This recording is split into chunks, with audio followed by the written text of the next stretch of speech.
हाय friends, मैं हूँ Manav. Welcome to movie शूवी। क्या हाल चाल है? सब कुछ बढ़िया है। बात करने वाले हैं द वैक्सीन वॉर के बजट की।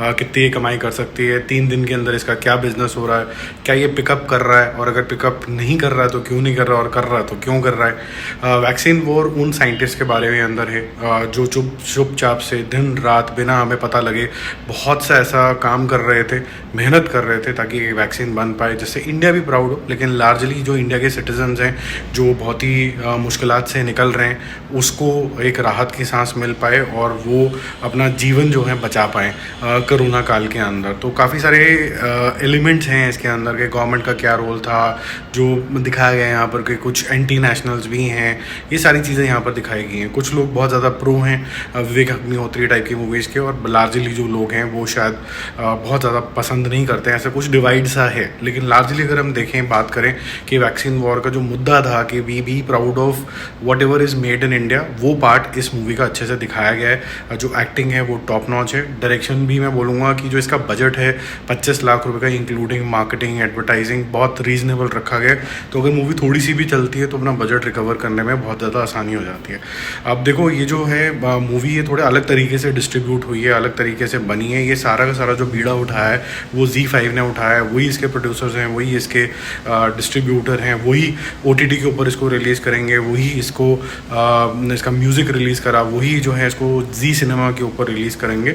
उन्होंने इस 25 करोड़ रुपए की मूवी के ऊपर एक नोशनल वैल्यू, ये जो सारा OTT नॉन थिएटिकल जो राइट्स होते हैं वो लगभग लगाए 20 करोड़ रुपए का वैल्यू है। तो मतलब आपके पास रह गए कितने, अगर 25 हैं तो सिर्फ 5 ही रह गए। उस 5 के ऊपर अब आपको प्रॉफिट कमाना है, तो 20 करोड़ रुपए तो आपने इस तरीके से नोशनल अमाउंट बना लिया। लेकिन जो 5 करोड़ रुपए वो आपको रिकवर करना है बाकी चीज़ों से, जो थिएटिकल राइट्स वगैरह है वो इनके पास ही है, तो डिस्ट्रीब्यूट करने के लिए। तो अगर ये जो मूवी है अगर 10, 12, 15 करोड़ रुपए भी क्रॉस कर जाती है तो प्रॉफिटेबिलिटी नोशनल तरीके से आनी शुरू हो जाएगी। बट अगर हम एक्चुअल में बात करें कि क्या प्रॉफिटेबिलिटी होगी, क्योंकि एक ही प्रोड्यूसर है, एक ही डिस्ट्रीब्यूटर है, तो टेक्निकली स्पीकिंग ये 25 करोड़ रुपये जो इसकी मेन मिनिमम बेस कॉस्ट है ZEE5 की, और कोई वैल्यू चेन के अंदर नहीं है, तो वो लगभग होगी 25 करोड़ एंड ऑनवर्ड्स। तो 25 होता है तो उसको एवरेज बोला जाएगा। अगर 30 होगी या 35 टच करेगी तो ये 35 एक्चुअली में ये एक सेमी हिट टाइप के जोन के बीच के अंदर जाएगी। फिर लेट्स सी क्या होता है। अब मैं लेट्स सी क्यों बोल रहा हूँ, क्योंकि जो पहले 2 दिन की कमाई है वो मुश्किल से 1.5 करोड़ रुपए टच कर रही है, और आज जो है वो इसकी हाईएस्ट अर्निंग आने वाली है। लगभग 1 से 1.25 करोड़ रुपए इसकी अर्निंग आएगी। तो जिस तरीके की इसको एक्सपोनेंशियल ग्रोथ मिलनी चाहिए थी वो मिली नहीं है। तो क्यों नहीं मिल रही है? आई थिंक मेरा जो पर्सनल मानना है कि इस तरीके की मूवीज़ इंपॉर्टेंट होती हैं, बट मेकर्स और जो उसके आसपास की पॉजिटिविटी होती है वो भी उतनी ही इंपॉर्टेंट होती है। अगर मेरे ख्याल से विवेक अग्निहोत्री ने अपना खुद का ही, जैसे बोलते हैं ना, डिगिंग हिज ओन ग्रेव किया है, क्योंकि जो कि जिस तरीके से बिहेव करते हैं, जिस तरीके से नेगेटिविटी का सहारा लेते हैं, जिस तरीके से अपनी मूवी को कम प्रमोट करते हैं और दूसरे को ज़्यादा डिग्रेड कर देते हैं। इतने सारे इंटरव्यू दे दिए कि जवान या फिर जो भी मूवीज़ बॉलीवुड की हैं उसके अंदर क्या स्कैम चल रहा है, ये चल रहा है, वो चल रहा है। वैक्सीन वॉर की बात ही नहीं करिए। तो बहुत से लोगों तक तो ये भी नहीं पता है कि वैक्सीन वॉर आ भी रही है मूवी। अगर आप नॉर्मल लेमैन से पूछेंगे तो उनको मार्केटिंग भी नहीं हुई है ढंग से।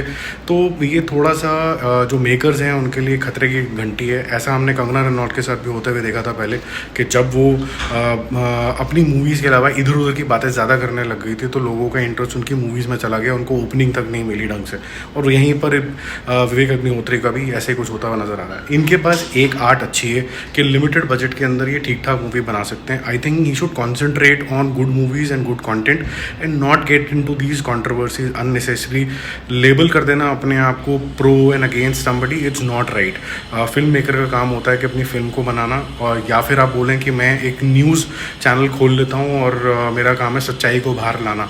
तो वो दोनों एस्पेक्ट बहुत अलग हैं, तो वो उसमें ही कंफ्यूज हो जाते हैं कई बारी, और फिर अपने आप को परम ज्ञानी मानना शुरू कर देते हैं। तो जो चीज़ अच्छी है उसको अच्छे से एक्सप्लॉइट करो, जो आपको पता है कि मैं अच्छे से कर सकता हूँ वो करो, और आई एम श्योर फिर दोबारा से आपको सक्सेस मिलेगी, जैसे द कश्मीर फाइल में मिली थी। आपका क्या मानना है इसके बारे में? कमेंट करके जरूर बताना। Bye bye.